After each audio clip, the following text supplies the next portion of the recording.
Chose promise, chose due, aujourd'hui on va parler de séries courtes. Alors quand je dis courte, c'est moins de 10 tomes. Et on va aller voir deux séries de chez Vega Dupuis, un seinen et un shoujo. Le tout premier, ce sera Deep Sea Aquarium Magmel. Alors lui, j'ai mis un peu de temps à m'y mettre. J'ai toujours un peu vu sa pochette, mais bon, fallait attaquer, fallait y aller.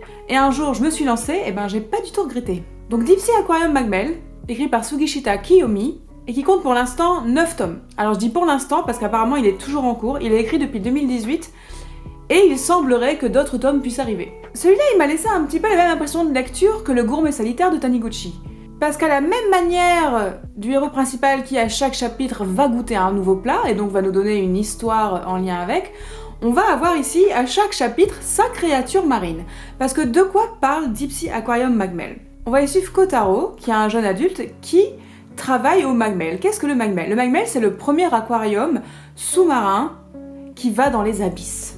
Bon, oui, je sais, c'est impossible en vrai, mais imagine qu'on puisse, et ben ça donnerait ça. Tu prends un train et il t'emmène au Nausicaa de la vie abyssale. Et donc tu as plein de publics qui s'y pressent pour aller voir les créatures des abysses. Et donc Kotaro, notre héros principal, depuis sa plus tendre enfance, il est lié à ces créatures marines et elles le passionnent. Tu as notamment son père qui faisait de la photographie sous-marine. Et afin de pouvoir se rapprocher de sa passion, il est devenu agent d'entretien au Magmel. Il y avait une annonce de poste, il s'est dit agent d'entretien, bon certes c'est pas ouf, mais bon ça fait le taf, et au moins le cas de travail c'est sympathique. J'ai fait un peu le même dans ma vie en allant faire du ménage au milieu des lions et des tigres, donc je comprends. Donc au début du manga c'est ça, c'est Kotaro qui fait son petit ménage et qui s'émerveille de ce qu'il a autour de lui. Jusqu'au moment où il est repéré par le directeur de l'aquarium qui se rend compte qu'il s'y connaît vachement en créatures marines et va lui proposer de devenir notamment soigneur. Et tu vas ensuite suivre Kotaro dans son évolution au sein de l'aquarium. Mais qu'est-ce qui est intéressant là-dedans? C'est qu'à chaque chapitre, tu vas découvrir une créature des abysses. Donc tu vas avoir toutes les informations scientifiques qu'il y a autour, assez précises, donc ça te permet aussi d'être un peu moins teubé. Et souvent, on va y lier une histoire personnelle, donc une histoire personnelle d'un des personnages, d'un des soigneurs, du directeur ou de Kotaro, ou alors de quelqu'un du public qu'il va rencontrer. Ce Kotaro, c'est quelqu'un qui aime les gens, donc il va aller un peu parler avec tout le monde de sa passion et des créatures des abysses. Et donc à chaque fois, une créature, c'est l'occasion de découvrir une histoire annexe. Au fur et à mesure du manga aussi, tu vas avoir des personnages secondaires qui vont se rajouter, qui sont tous hyper attachants, un peu mignons. Tu vas avoir le pêcheur avec qui il va aller bosser, tu vas avoir le cuisinier qui essaye de faire des super plats. Et tout est assez juste. Alors c'est un manga qui à la fois est assez léger, déjà de par le style qui est hyper aéré, qui est hyper joli, c'est assez fourni sur certaines planches, moi je trouve ça vraiment trop cute. Rien que les couvertures, elles sont trop belles, les couleurs sont magnifiques. Mais en même temps, tu vas avoir parfois aussi des histoires un peu sombres. Bon, ça reste un seinen, c'est-à-dire que des fois tu vas avoir des histoires assez sérieuses, des questions de divorce, de comment gérer son enfant, de profs un petit peu en dépression. Enfin voilà, les aléas de la vie d'adulte qu'on peut tous avoir. Et le manga en parle vraiment assez justement. Et même si d'apparence, le manga, de par son personnage principal, a un côté un petit peu niais, un petit peu gnangnan, en fait, de par les thématiques abordées, ça va. Et parfois, il est même un petit peu dur, même des fois, dans ses conclusions. En tout cas, c'est un vrai plaisir de lire Deep Sea. Alors moi, ce que je fais, c'est que je lis pas tout d'un coup. Je lis tome par tome, chapitre par chapitre, la moitié d'un manga. De temps en temps, quand j'ai envie de lire un truc un petit peu léger, et de me reposer un petit peu de tous les gros combats de shonen. Bah si t'adores aller dans les aquariums, ou que t'adores aller visiter les zoos, bon bah lis Deep Sea. Ça va te rappeler des souvenirs en tant que spectateur. Et apparemment, ce qu'il y a écrit de scientifique là-dedans, c'est assez accurate. Donc, vas-y. Deuxième manga, on va partir sur numéro 6. Alors, pas grand chose à voir, à part l'éditeur.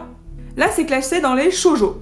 Voilà, bon, alors moi, les classements, hein, on est d'accord, je comprends jamais rien, mais ok. Voilà, il faut un peu plus de background sur numéro 6, parce que ça fait un petit moment que ça existe. C'est juste que le manga a été publié cette année. À la base, c'est un light novel, donc un light novel, la littérature un peu ado, young adulte, qui était publié en 9 tomes entre 2003 et 2011.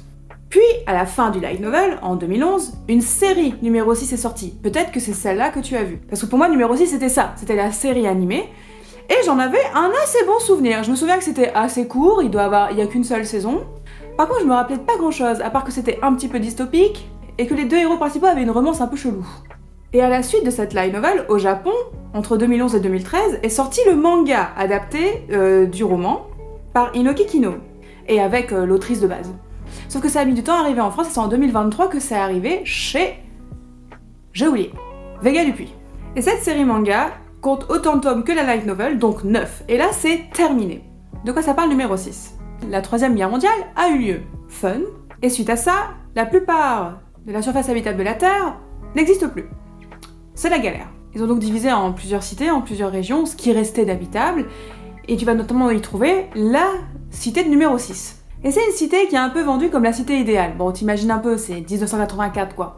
Toute sa population y vit de manière joyeuse, tout le monde est content, tout le monde a à manger, tout va bien, il n'y a pas de malheur, la maladie n'existe plus, c'est génial, il n'y a plus de guerre, wouh! Sauf qu'en vrai, c'est un peu plus compliqué que ça. Notre héros principal, c'est Xion. Ouais, en français ça fait un nom de merde. Et Xion, depuis son plus jeune âge, il a été repéré comme ayant un QI hyper élevé. Donc on a dit, toi, tu seras un méga ingénieur, c'est trop bien, on lui fait faire plein d'études, et surtout toute sa famille, on la classe un peu dans la haute. Donc elle fait partie des familles aisées de numéro 6, elle est dans les beaux quartiers. Il vit donc une vie tranquille, sauf que le jour de son 12e anniversaire, il va croiser le chemin d'un renégat, d'un gamin qui a son âge en fuite. Le gamin est blessé, et Xion, c'est un personnage hyper naïf, hyper mignon, qui adore tout le monde, qui aime l'humanité, c'est magnifique, et donc il prend le gamin et il va le soigner. Il va le recueillir chez lui dans sa chambre et lui faire passer la nuit au chaud.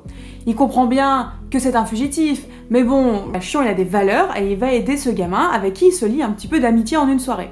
Le lendemain, le gamin a disparu, sauf que le gouvernement n'est pas bête et a eu vent de cette histoire. Et là l'histoire va aller un peu en avant de quelques années et tu vas retrouver Xion, un peu plus adulte, qui est désormais nettoyeur de robots ménagers. Il fait un peu la maintenance de ces robots-là.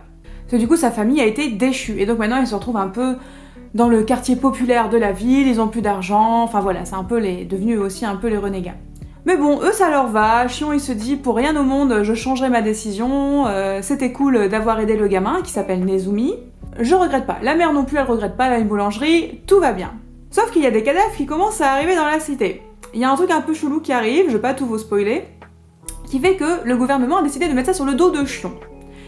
Et donc il doit s'enfuir, et qui c'est qui va venir à son aide ? Nezumi, le gamin qu'il a aidé des années avant. Et il va aussi découvrir en même temps que la cité n'est pas ce qu'il semblait être, le gouvernement cache beaucoup de choses, il va notamment découvrir tous ceux qui se retrouvent à l'extérieur de la ville, à l'extérieur de numéro 6, dans un peu les poubelles de la ville, dans la décharge, tous affamés, c'est la galère, c'est la loi du plus fort, c'est un peu les bas-fonds de Gunnum si t'as déjà lu le truc. Et donc Nezumi va à son tour l'aider, il va lui faire découvrir ses bas-fonds. Et donc tu vas avoir ces deux personnages, Xion et Nezumi, qui vont un peu se donner la réplique pendant tout le manga. L'un qui va être en mode « Mais non, on peut aider les gens, il faut les sortir de cette pauvreté, comment aussi régler le problème de tous ces cadavres qui sont arrivés, je vais y arriver !» Et Nezumi qui est en mode « Bah lui, il en vient de la galère, donc il est en mode « Non mais Xion, tu rêves un petit peu là, genre tu fumes, l'humanité est pourrie, il faut tuer l'humanité, on les emmerde à numéro 6, on va tous les égouiller !» Et voilà, ils vont un peu se tirer le mou comme ça. T'as aussi une espèce d'un petit peu de romance qui va naître entre eux. Alors même si elle est jamais vraiment finalisée, c'est quand même hyper sous-entendu. Mais en tout cas, ils ont un lien très très fort entre eux qui va se développer dans tout le manga. Et alors, est-ce que c'est bien ? J'ai passé un assez bon moment. Alors pourtant, le dessin est pas fou, hein. Le dessin, il casse pas 3 pattes à un canard. C'est pas mauvais, mais ça n'a pas non plus un style qui dénote, qui sort du lot. Je me suis pas dit, waouh, quel auteur qui a vraiment une patte à elle. Oui, parce que c'est des meufs. Ah, c'est que des meufs d'ailleurs, les mangas que je t'ai proposés aujourd'hui. C'est bien, un petit peu de girl power. Et l'histoire, parfois, bah tu sens que c'est une adaptation. Tu sens que parfois, ça passe un peu vite sur des sujets, ça va aller vite du coq à l'âne. Je crois notamment que la fin, sans te spoiler, la fin, elle est hyper rushée. Il y a un concept un peu chelou qui arrive et elle est un peu rushée. C'est-à-dire qu'il a plein de défauts, notamment de scénario. Et en même temps, j'ai pris plaisir à lire cette histoire. Et c'est marrant parce qu'il est dans une espèce d'ambiguïté où le style est un peu mignon, les personnages ont une relation, fuis-moi je te suis, tout ça, et ils vont se lier d'amitié avec d'autres personnages dans les bas-fonds.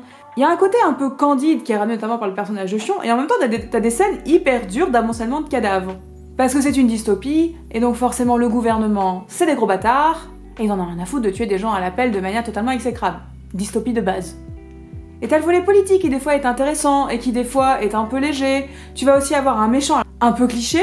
Je pense que les personnages sont attachants, et c'est pour ça qu'on suit. C'est-à-dire que même si le scénario a des défauts, c'est assez cool. Alors oui, si tu veux lire une bonne dystopie, va lire Gunnum. Mais si t'en as envie d'une un peu plus légère, où tu vas plus t'arrêter aussi sur les relations entre les personnages, c'est ça aussi tout le délire du manga, c'est Xion et Nezumi, comment va évoluer leur relation dans cette galère.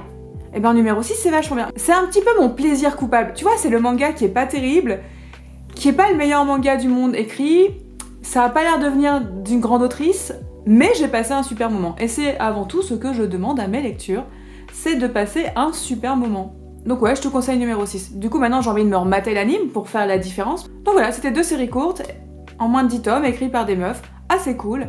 je te les conseille, jette-y un œil. Et la prochaine fois, on va parler de 2 autres séries courtes, mais qui ont surtout été arrêtées. Et donc c'est un peu frustrant, et en même temps, elles sont cool, donc on a quand même envie de les lire. Ce sera Ayashimon et Black Torch. On en parle bientôt.